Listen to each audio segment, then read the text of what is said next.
So, what if I told you we could solve a 600-year-old mystery and all we have to go on are a few historical documents? We're talking a medieval chronicle, a dusty family ledger, some private letters, and, get this, a police report. When you piece them all together, they tell this absolutely wild story of a noble family and a curse that just would not quit. And it all kicks off with these words. A seriously chilling couplet, right? Spoken in a moment of just pure grief and rage. This one little phrase would end up echoing through 6 whole centuries, spelling doom for an entire bloodline. But to really get where it came from, we've got to go all the way back to the beginning. Okay, so our journey starts with a medieval chronicle from the year 1281. This is the big one, the inciting incident. It's the one tragic mistake that sets this whole centuries-long horror story in motion. According to this Chronicle of Villeneuve, the local lord, a guy named Comte Henri, was just beside himself with grief. His young son had vanished, and in a total panic, he blamed a local alchemist, a man they called Michel the Evil. The Comtes struck him down, thinking he'd gotten justice. But oh man, he was wrong. Tragically wrong. So just as the Comte finds out his own son is actually safe, the alchemist's son shows up. His name, Charles Le Sorcier, which means Charles the Wizard. He sees his murdered father, speaks that curse we just heard, and then the Chronicle says he used some kind of black art, throwing a glass vial that killed the Comte instantly, and then poof, he was gone. And here it is, the most crucial detail of this entire story. Comte Henri died at the age of 32. You've got to remember that number. It is the absolute linchpin of this whole saga. All right, let's see how this thing really takes root. We're going to jump forward 400 years to 1688, where we find our next clue. Because, a medieval curse is one thing, but a documented, inescapable pattern of death, well, that's something else entirely. Just listen to the tone of this next entry. It comes from the family's own private ledger, written by a young heir named Louis. You can just feel the absolute dread in his words. For him, the family history isn't something to be proud of. It's a death sentence with a deadline. And yeah, you can totally see why he was so terrified. I mean, just look at this list. Generation after generation, it's the same story. The way they die, it's always different. One gets hit by an arrow, another just falls. One drowns, another gets sick. One dies for no reason at all. But the result? It's always the same. They die at age 32. The curse isn't just a spooky old myth anymore. It's an accounting record. So how in the world do you protect the last heir of a totally doomed line? Well, the answer is in our third document, a private letter from a servant in 1798. It gives us a peek into the really desperate measures they took for the final Comte, a boy named Antoine. This poor kid was raised in total isolation.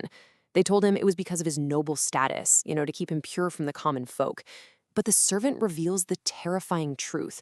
The whole thing was a sham to keep him from ever hearing the village whispers about the curse that was destined to kill him. And here's where it gets truly tragic. This isolation drove Antoine straight to the castle's library, where he got completely obsessed with books on demonology and the occult. As his servant writes, he's basically studying magic to fight a monster he doesn't even know is hunting him. He's trying to arm himself against a shadow. And now, we get to the climax, which is documented in the most unlikely place you can imagine. A police report from 1821. Antoine is now 32 years old, and he's about to discover the truth in the darkest corners of his very own home. In his deposition to the police, Antoine says he was exploring this old, dilapidated tower on his property. He finds a trapdoor, a hidden passage, and at the end of it, a huge, ancient door. He thinks he's alone, but he is not. This is what he sees, and I'm reading this right from his testimony. A human figure, clad in a long medieval tunic. His face was a marble-like whiteness. His eyes, they were caves of abysmal blackness. Okay, so this is definitely not just some trespasser. It's something ancient and absolutely terrifying. The figure starts talking to him. It gloats about the curse, about how Antoine's ancestor murdered his father, Michel Mauvais. And then comes the impossible reveal. The man claims he is Charles Le Sorcier himself, kept alive for 600 years by an elixir of life, just so he could personally murder every single heir. So just as the sorcerer raises a file to kill Antoine, it's like history is repeating itself. But this time, the victim fights back. Antoine just instinctively throws his torch. The ancient dry robes instantly go up in flames, and the 600-year-old vendetta ends right there. Now, you'd think the police would just write this off as the ravings of a madman. And, well, they officially did. But the coroner's report, it's just bizarre. The remains seem to be mummified before they were burned. The teeth showed wear from a medieval diet, and they found files of weird, unidentifiable liquids and a huge stash of alchemically pure gold. It's all scientifically impossible, and yet every single detail backs up Antoine's insane story. So Antoine survived. He actually broke the curse. But the story isn't over. Our final document, his obituary from 1880, shows us that breaking a curse and actually winning, well, those are two very different things. 32. Remember that number? This was the age that had haunted his family for 600 years, the finish line no one could ever cross. And this is the age Antoine lived to, 90. He didn't just break the pattern, he completely shattered it.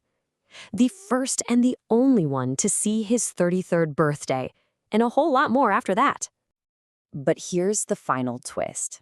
After facing that pure ancient evil, after carrying the weight of his family's bloody history his whole life, Antoine made a choice. He was, and I quote, absolutely resolved to never marry, to never have children. He refused to pass on the bloodline that had caused so much pain. The obituary gives us this powerful final thought. The sorcerer's curse failed to kill the family with magic, but the trauma it left behind, that succeeded. The line ended anyway, not because of a magic potion, but because of the conscious choice of its only broken survivor. So that leaves us with one last kind of haunting question, doesn't it? Antoine survived, he broke the cycle, but the family line is extinct. It's gone forever, which is exactly what the sorcerer wanted all along. So, did the curse win after all?